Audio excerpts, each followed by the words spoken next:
Yo people, welcome back to the YouTube channel. You already know what time it is. It's time for another video, your Chelsea versus Wimbledon preview. Big up your damn selves in the building. Make sure you smash up the likes and subscribe every single time. Listen, let's get into this. Chelsea versus Wimbledon. There's not really too much to get into game-wise. We know what this is, right? It's an opportunity for us to put some more confidence into players, get a couple of academy graduates out there, but most importantly, qualify for the third round. We shouldn't be in the second round, but we're in the second round due to our poor performance in the league last year. And now it seems like we're not even on TV. We're not even broadcasted. Now, I am going to be going to the game because we're not on TV. I must see that match. It's a good opportunity for me to go back to Stamford Bridge for the first time in a while. So I'm gonna go to the bridge and I'm gonna try and film it and maybe even be live for you so you can see the game, because nobody's broadcasting it. Nobody's broadcasting it. Kind of crazy. They've chosen the Everton Doncaster game instead of us, but it is what it is. This is what the second round throws up. And if nobody's broadcasted it, then technically it's anybody's right to record it, film it, and put it up on YouTube or on any other platform. So I'm gonna try my very best. I don't know if I'm gonna get A, good Wi-Fi, B, a good view. But if I do get those two things and it is, you know, watchable, then you can watch the game with me whilst I'm there. That is the plan, because like I said, no company has taken it, so it's free reign. Now, that's the plan. If that doesn't happen, then I will film the highlights of the game and we'll compile it, put it together, and I'll put it out here as well so you can watch the highlights of the game if you don't get to see it, because it's not broadcasted. I don't know how you guys are going to watch it if you're not going to the game. It's a madness. But that is what the second round throws up, unfortunately, and that's where we are. And against Wimbledon, listen, they're in League Two. They played Forest Green at the weekend. We should be walking through them comfortably. You know, we should be able to win this game without any hesitation, without any problem. It should really be an exercise for us to get confidence into the young players, like I said. So I'm not really getting into too much detail about Wimbledon's team. One, because I don't watch them, and two, because it shouldn't even be that deep. Now, for our team, I've got up on the screen. It's kind of forced upon us to play this kind of team, right? We want to give rest to key players. We don't want key players to get injured in a match like this, which we should be winning comfortably anyway. The likes of Jackson, where we don't really have a replacement in his position. Broja confirmed not to be ready. Badiashile confirmed not to be ready by Pochettino in the press conference. And Lavia still conditioning, still training, still trying to get up to speed. Probably basically a pre-season almost for him. So again, it doesn't seem like he's available. So because of that, I've tried to mix and match, put some academy players in there, but also, like I said, put together players that we haven't seen enough of or we want to see more of. And then Sanchez in goal is just kind of because Petrovic doesn't seem to have his work permit again in place as of now. Probably might not even be on the bench. Probably Bettinelli will be there. Shame, because I wanted to see him. It would have been brilliant to see him. Washington, again, in this, would have been great to have in the lineup, but Santos, he hasn't played in about a month's football. So he might be on the bench, but again, he hasn't played in a month. I don't think he'll start. I think Brewster is more likely to start, although you may be more excited to see Washington. I think it's more likely that Brewster does start the game. Hopefully Washington's on the bench, but don't see him starting. Like I said, hasn't played in a month. The rest of the team kind of picks itself. You know, you've got Diego, go, brother, from the bench of the last match, again from the under-21s. I'm sure he'll play out wide. Madueke, looking for a start for him, looking for minutes in the tank for him so we can see what he's up to.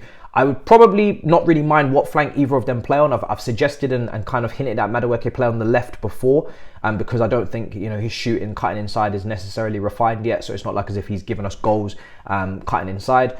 Maybe he could become a Leroy Sané-esque type winger from the left with crossing, cutbacks, you know, good dribbling, good take on. So I'm open to Madueke playing left. Maybe they could both interchange and swap wings, one half on one wing, one half on the other. Let's see who does and how they play, how they fare. Diego from Benfica B has also played on the left wing as well. He's also a left footer, so they could easily both interchange. In the 10, don't really have much option, but Gallagher, there's no Carney, there's no Nkunku. As you guys know, the injury list is on the bottom of the screen, the scroll bar. 9 injuries plus Lavia out for conditioning and work permanent or something for Petrovic, still not come through, yeah.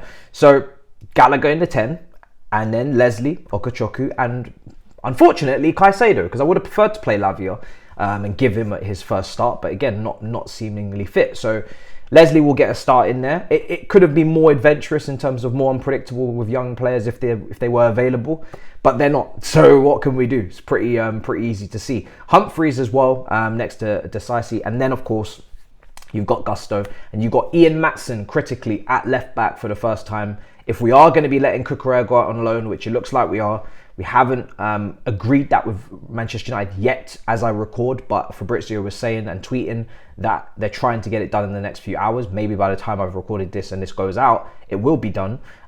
Chelsea are looking for around 7 million loan fee. Manchester United have made a 2 million loan fee offer.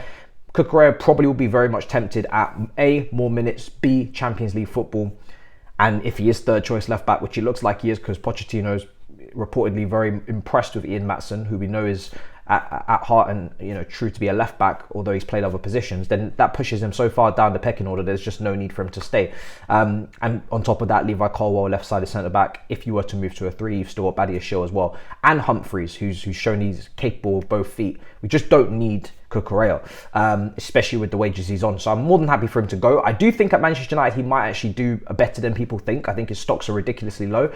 There's 2 ways to look at it. Like I said in the last video, you can look at it with the eyes of we're getting him off the books, wages are coming off the books, we're getting money in for him in terms of a loan fee, that's helping us with FFP, that's all good. It's bringing his book value down for the rest of his years of his contract, making his fee to sell next year a lot lower than it would be if he was to stay and take up a lot of money.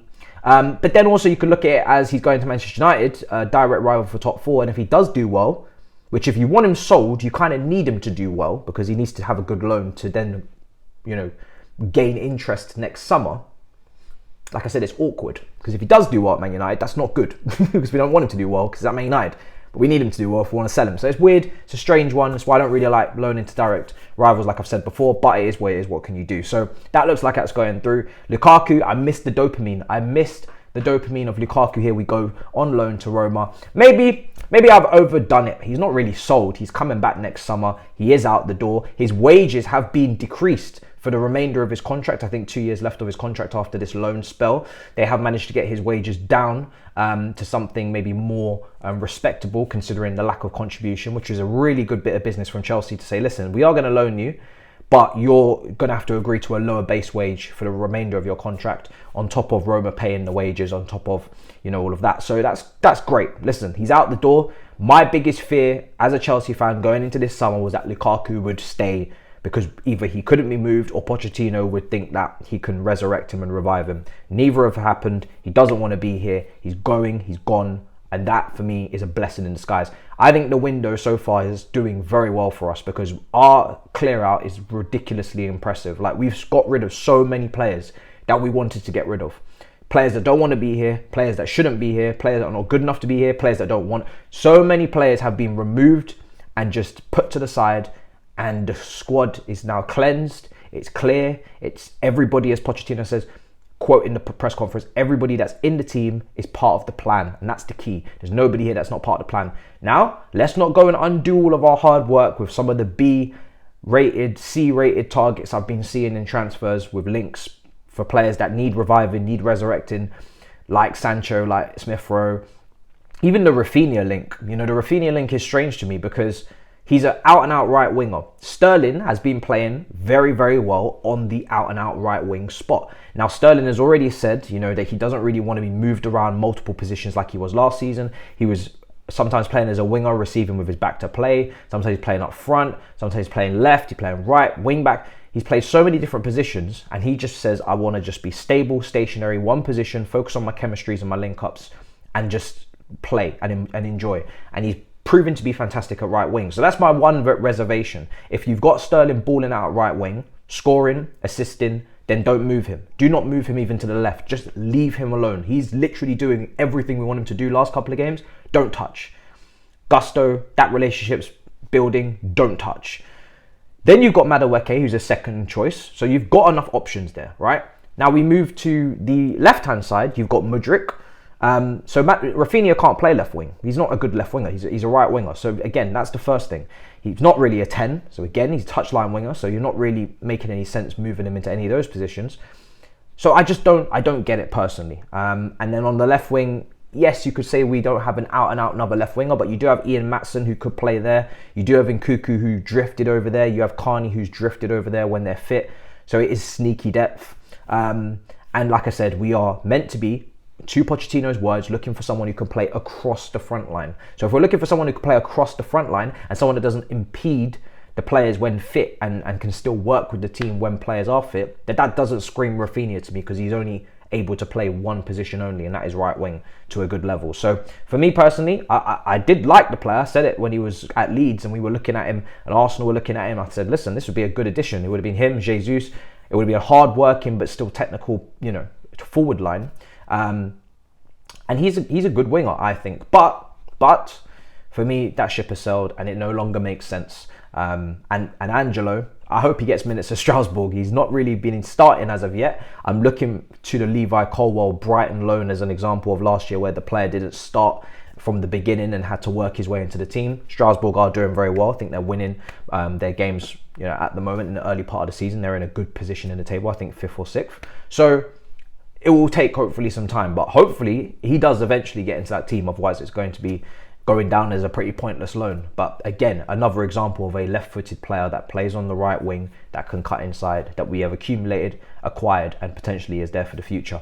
And that's not even including a couple of others as well. Our brother from Ecuador, young starlet, obviously a long way down the track. Rafinha wouldn't really interrupt him with the age, but I feel like we have enough over there currently. We need someone all across the front, so let's stick to that. And I've spoken on the other two before. So we stick to the plan. I think it's better to do no business than bad business, and we move. But guys, score prediction for me, 4-0. It's a very, very simple, light-hearted preview because it is Wimbledon at home. We should be winning. I will try my very utmost best to do one of two things. Either you're going to get a live stream tomorrow from the stadium, which hopefully is clear and not, dodgy and finicky and not really giving you what you want to see, which is the action on the pitch. Hopefully the Wi-Fi connection is strong. And if it's not that, and I can't do that, then I will video as much as possible in terms of highlights, and then we will clip it all together and put it out anyway. So one of those two things is coming, and the review, of course, will come a bit later on because I have to travel back. And I will be able to give you a proper review because I will see it.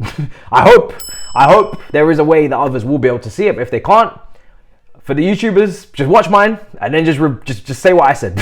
You'll be fine. Until next time, big up your damn selves. In a bit, people. Peace.